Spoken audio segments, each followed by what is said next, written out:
اسلام کی سب سے بڑی خوبی پتہ ہے کیا ہے؟ اس وقت دنیا کا سب سے بڑا مسئلہ ڈپریشن ہے، جس کا کسی کے پاس علاج نہیں ہے. اسلام اس کا علاج بھی کر رہا ہے. اسلام کہہ رہا ہے میرے پاس اس کا حل ہے.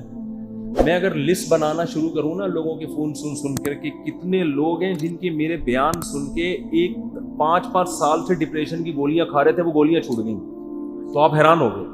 آپ کہہ سکتے ہو مفتی صاحب آپ چٹکلے سناتے ہو اس لیے. نا وہ بیانات سن کے جو میرے بیانات اسپیشل اسٹریس اور ڈپریشن کے بارے میں ہوئے ہیں.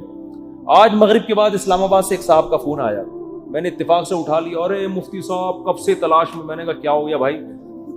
کہہ رہے ہیں بھائی میں کئی سالوں سے ڈپریشن کی گولیاں کھا رہا ہوں، میری ڈپریشن ختم نہیں ہو رہی تھی. آپ کا میں نے ایک ڈپریشن کے خلاف بیان سنا، ڈپریشن کیسے ختم کریں یہ تھا یا پتہ نہیں کیا تھا. کہہ رہے ہیں میں حیران ہوں کہ میری ڈپریشن ختم ہو گئی. اور وہ تو کہہ رہے ہیں میں نفسیاتی ڈاکٹروں سے جا کے لڑ رہا ہوں کہ یار اس مولوی کے بیان سن کے میں ٹھیک ہو گیا، جو نہ ماہر نفسیات ہے نہ کوئی ڈپریشن پہ اس نے کورس کیے ہوئے، اور تمہارے گولیاں کھا کھا کے میں ٹھیک نہیں ہو رہا. تو میں نے اس سے کہا میرے بھائی یہ مولوی کا کمال بولو نہیں. ہم بھی جو خوش ہیں تو اسلام کا، ہم تو نہیں کہتے ہم سچی پکے مسلمان ہیں بھائی، ہم تو بہت ہی نالائق ہیں. ایک نسبت ہے اسلام کی طرف، وہ تسلیاں دیتا رہتا ہے ہم کو. وہ کیا کرتا رہتا ہے؟ وہ تسلیاں دیتا رہتا ہے. بھائی سب سیٹ ہے، کوئی مسئلہ نہیں، ہو جائے گی صبر کرو، ٹھیک ہے نا. کیا مطلب؟ یعنی پریشانی دور ہو جائے گی، یہ مطلب ہے. آپ کچھ اور لے کے جا رہے ہیں، ویسے میں بھی وہی مراد لے رہا ہوں. اچھا خیر، اس کی ایک مثال دیتا ہوں میں، ایک مثال، اس سے آپ کو سمجھ میں آئے گی بات. کبھی کبھار نا مجھے جوش چڑھتا ہے تو میں فون اٹھا. ابھی بہت عرصے کے بعد میں نے فون سننا شروع کر دیے ہیں، لیکن پھر وہ بھی اس لیے کہ اتنی بھرمار ہو جاتی ہے نا کہ لوگوں کی ٹینشنیں سن کے آدمی بھی تھک جاتا ہے. پھر میں بند کر کے رکھ دیتا ہوں. ابھی میں بالکل موبائل لیس ہو گیا، میری زندگی سے موبائل نکل گیا. تو میں نے کہا بالکل میں ویسا ہو گیا ہوں جب نیا موبائل ایجاد ہوا تھا. صحیح ہے نا. اب میں نے دوبارہ تھوڑا سا پھر ہونے لگا، پھر بند کر دوں گا. تو میں نے فون سنا تو کسی نے مجھے کال کر کے بتایا، ایک خاتون نے کہا کہ میرے ایک بچے اب بیمار پیدا ہوا معذور، دوسرا بھی اب مجھے دوبارہ ولادت ہونے والی ہے. میں اتنی ٹینشن میں ہوں کہ تیسرا معذور بچہ پیدا ہو، اور ٹینشن سے میری حالت ایسی ہو گئی، میں گولیاں کھا رہی ہوں، یوں کر رہی ہوں، اور میں جناب وظیفے پڑھ رہی ہوں. اور پھر مجھے کہنے لگی میں نے رات کو اتنا لمبا وظیفہ پڑھ کے جب میں سوئی تو مجھے خواب آیا. میں نے کہا میں نے بہت سن لی، اب آپ خاموش ہو جائیں. وہ کہنے لگی میں رات کو سوئی، میں نے یہ والا وظیفہ ہے، مجھے ایک عامل نے بتایا، بزرگ نے بتایا یہ ہوا ہے، تو میں نے یہ والا وظیفہ، میں خواب. تو جیسے ہی خواب پہ پہنچی میں نے کہا اسٹاپ. میں نے کہا مجھے خواب نہ سنائے، آپ خوابوں کی دنیا سے باہر نکلا. کہہ رہی مجھے کوئی وظیفہ بتا دے. میں نے کہا میں آپ کو وظیفہ بالکل بھی نہیں بتاؤں، کیونکہ آپ کو یہ والا وظیفہ پڑھنے سے یہ والا خواب آ رہا ہے، تو دوسرے والے وظیفے سے دوسرا والا. جو آدمی پڑھا کے جب تھکاوٹ تو عجیب پھر خواب تو آتے ہیں. میں نے کہا محترمہ آپ کا علاج صرف ایک چیز میں ہے. آپ نے یہ کیوں فرض کر لیا کہ معذور بچہ مجھے کسی قیمت پہ نہیں چاہیے؟ یہ سوچ غلط ہے، آپ خدا سے لڑ رہی ہو. سمجھ میں آ رہی ہے بات؟ اس دنیا میں آپ کی مرضی بولو نہیں، اس میں خدا کی چلے. خدا کی مرضی پہ راضی ہو جاؤ، دعا مانگو، کوئی وظیفے نہیں پڑھو، دماغ خراب، خواب آ رہے ہیں جو چھوڑ دیں ان کو. حقائق کی دنیا میں آؤ، دعا مانگو، اے اللہ مجھے نیک صالح اولاد دے، گڑ گڑاؤ اللہ کے ساتھ، اور اے اللہ مجھے صحت مند اولاد دے، مجھے آزمائش میں نہ ڈال. دعا گڑ گڑا کے مانگو، لیکن دل میں یہ رکھو میرا کام تھا مانگنا، ہوگا وہی جو اس کی بولو مرضی، اور جو ہوگا میرے حق میں بہتر ہوگا. میرا خدا میرے ساتھ غلط. میں نے کہا یہ ذہنی طور پر تیار ہو جاؤ کہ تیسرا بھی معذور ہو سکتا ہے. یہ کیا میری تو زندگی ایسی. میں نے کہا بھائی یہ زندگی کے لیے ہم پیدا ہی نہیں ہوئے ہیں. اصل ہماری کیا ہے؟ وَإِنَّ الدَّارَ الْآخِرَةَ لَهِيَ الْحَيَوَانُ. قرآن کہہ رہا ہے اصل آخرت ہے، یہ دنیا تو مسافر خانہ ہے. وہ لانڈی جا رہے ہو، لٹک کے سفر کر رہے ہو، جگہ نہیں مل رہی، فون کر رہا ہے. W11 میں لٹک کے جا رہا ہے نا. W11 لانڈی جاتی ہے؟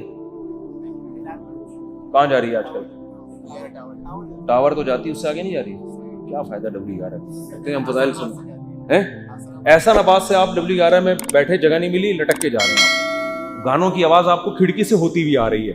W11 میں تو لوگ گانے سننے کے لیے بیٹھتے ہیں، آپ کو مزہ ہی نہیں آ رہا. اور پھر پاؤں میں کھڑے ہوئے آپ اب ادھر فون کر رہے ہیں ادھر فون کر رہے ہیں, مفتی صاحب کوئی وظیفہ بتا دیں سیٹ مل جائے. میں کیا بولوں گا, ابے بھائی ٹاور اتر جائے گی گاڑی, صبر کر لے تھوڑا سا, جو بیٹھے ہوئے وہ بھی ٹاور پہ اتریں گے, تیرا باپ بھی ٹاور پہ اترے گا.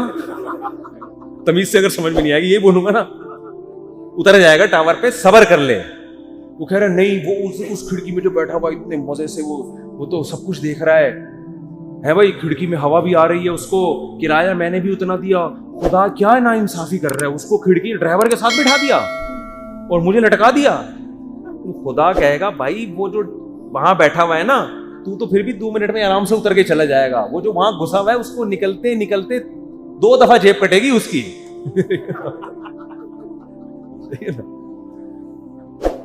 تو یہ ٹینشن برداشت کر لو, دنیا کیا ہے, مسافر خانہ ہے.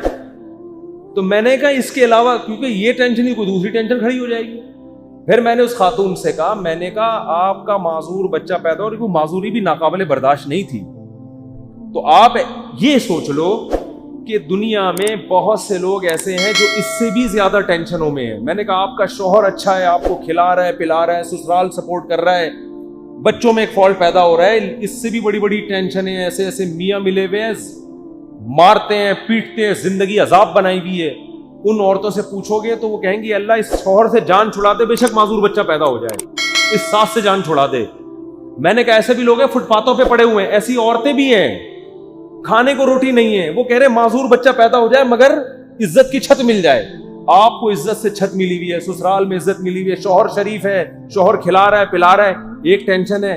اور یہ ٹینشن بھی اللہ کیا کہہ رہا ہے, میں نے ان کو حدیث سنائی, من سخط فلہ الرضا, نبی نے فرمایا جب اللہ کسی مشکل میں ڈالے فلہ السخط, تو جو اللہ سے ناراض ہو گیا نا اللہ بھی اس سے ناراض, اور جو اللہ سے راضی رہا اللہ بھی اس سے راضی رہے گا, اللہ کی رضا ملے گی. بھائی ایک صحابیہ نبی کی خدمت میں آئی, عرض کیا یا رسول اللہ مجھے دورہ پڑتا ہے, کوئی مرگی کا یا کوئی آسیب کا دورہ تھا کیا تھا, میں جسم کے کپڑے پھاڑ دیتی ہوں, بالکل ایسے ہو جاتی ہوں, اور میری طبیعت بہت خراب ہو جاتی ہے, آپ اللہ سے دعا کریں میری یہ بیماری ٹھیک ہو جائے.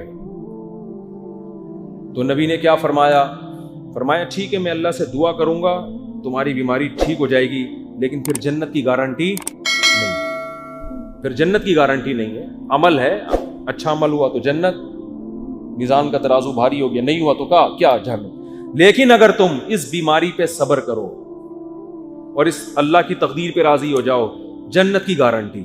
کیونکہ اس صبر پہ جو تمہیں اجر ملے گا نا وہ اتنا بھاری ہوگا کہ اگر زندگی میں کچھ گناہ ہوئے بھی تو یہ نیکی ان گناہوں کو کیا کرے گی, کھا جائے, پھر جنت کی گارنٹی ہے. ان صحابیوں نے عرض کیا یا رسول اللہ جنت کی گارنٹی چاہیے, بے شک یہ بیماری ختم نہ ہو.